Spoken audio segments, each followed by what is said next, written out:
You know, sometimes the entire course of human history can just pivot on a single moment. One week, one battle, one brilliant decision can send ripples down through the centuries. And today, we're going to dive into one of those exact moments, the Battle of Yarmouk.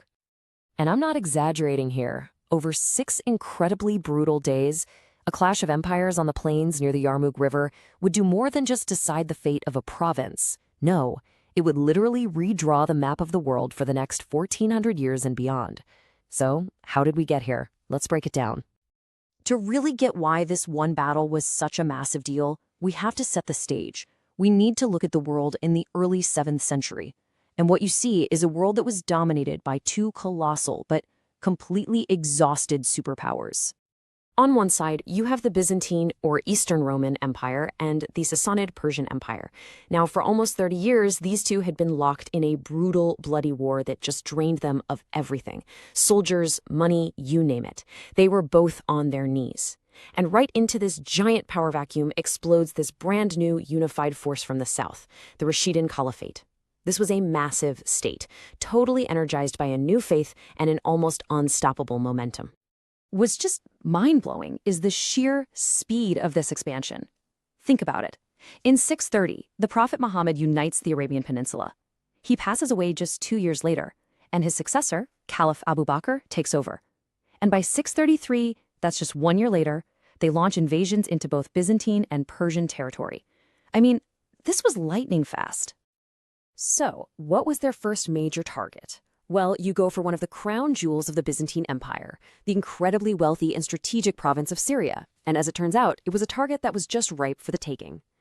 See, Syria was the perfect weak spot for the Byzantines. For one, a lot of the local population wasn't super loyal to the rulers in Constantinople for religious reasons. Plus, Roman rule had only just been put back in place after that long war with Persia, so things were fragile. And here's the kicker. Byzantine defenses were all built to face east, to face the Persians. They never ever imagined a serious threat would come boiling out of the deserts to the south. So the Caliphate's invasion was incredibly methodical. First, they secured the borderlands. Then they moved into Palestine, just crushing the local defenses. And with every single victory, they pushed farther north, until they were right at the gates of the ancient and vital city of Damascus. For the Byzantines, who at first kind of brushed off the threat, this was now a full-blown 5-alarm crisis. The Roman emperor, Heraclius, who was a brilliant general himself, by the way, he finally realized the scale of the danger. He gets himself to Antioch and starts putting together this enormous multinational army. His goal? It was simple: find the Arab forces, force them into one single decisive battle, and completely wipe them off the map. This was going to be the ultimate test. And that decisive battle, it would happen on the plains near the Yarmouk River. For 6 straight days, the entire fate of the Middle East just hung in the balance. Okay, let's look at the tail of the tape here. The Byzantines, led by a general named Vahan, had a big numbers advantage. We're talking maybe 40,000 troops to the Caliphate's 25,000. And their trump card was their elite heavy cavalry. On the other side, the Arab army, officially led by Abu Ubaidah, but really being directed by the military genius Khalid ibn al-Walid, was smaller. But they had way better mobility, and maybe the most important thing of all, sky-high morale, fired up by their faith and their recent wins. And for the first 2 days, man, it looked like the Byzantine plan was working perfectly.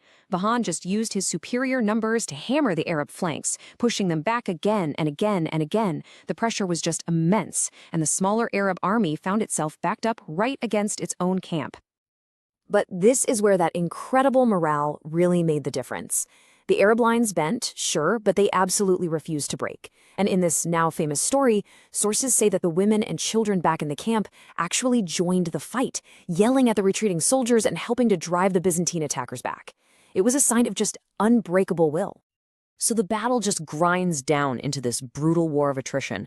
The Byzantines would attack, the Arabs would get pushed back, and then Khalid would lead these furious countercharges with his cavalry to patch up the line. But Khalid was a genius. He looked at the board, he saw his own losses piling up, and he knew just sitting back and absorbing these punches was a losing game. He had to change the roles. On day 5, Vahan, the Byzantine commander, sees the heavy Arab casualties, and he thinks he's got him on the ropes, so he offers a truce. But Khalid, he refuses. He can sense that victory is close. And then he makes this incredibly bold, unbelievably audacious move. Under the cover of darkness, he sends a chunk of his best cavalry on a huge flanking march to seize the one and only major bridge behind the Byzantine army, cutting off their main escape route. The trap was now set. So this is it, Khalid's masterpiece. Here's the plan for day 6. First, he pulls together almost all of his cavalry into one huge, powerful strike force.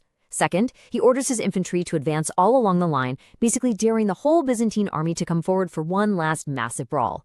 And then, at the perfect moment, when the two armies are totally locked in combat, he unleashes that cavalry hammer, smashing right into the side and the back of the Byzantine left wing.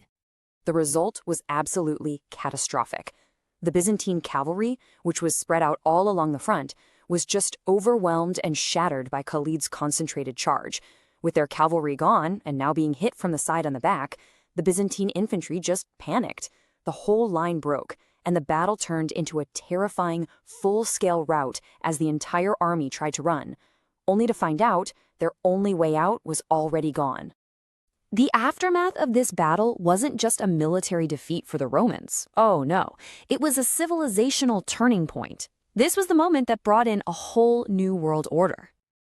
The Byzantine army wasn't just defeated, it was annihilated. Some sources suggest over 25,000 casualties. Think about that. An entire generation of veteran soldiers and their commanders was just wiped out in a single day. The professional army that had guarded the Eastern Roman frontier for centuries was just gone. And with no army left to defend them, the richest provinces of the empire just fell like dominoes. Syria and Palestine were lost right away. Then came Egypt, the breadbasket of the entire empire, and then all of North Africa. The Byzantine Empire was basically cut down to a regional power, and it would be on the defensive forever. And let's be clear, this was not a temporary setback. The Romans would never, ever get these lands back. The victory at Yarmouk cemented the caliphate's control over the Levant and threw the doors wide open for it to become a world empire. It was a permanent shift in religious, cultural, and political power that really defines the Middle East to this very day. It really leaves you with this powerful question, doesn't it?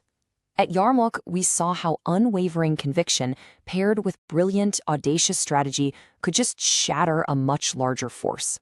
It's a pretty stark reminder that old empires can crumble, not just from outside pressure, but when a new, dynamic force comes along and exploits their exhaustion. They didn't just win a battle, they literally forged a new world.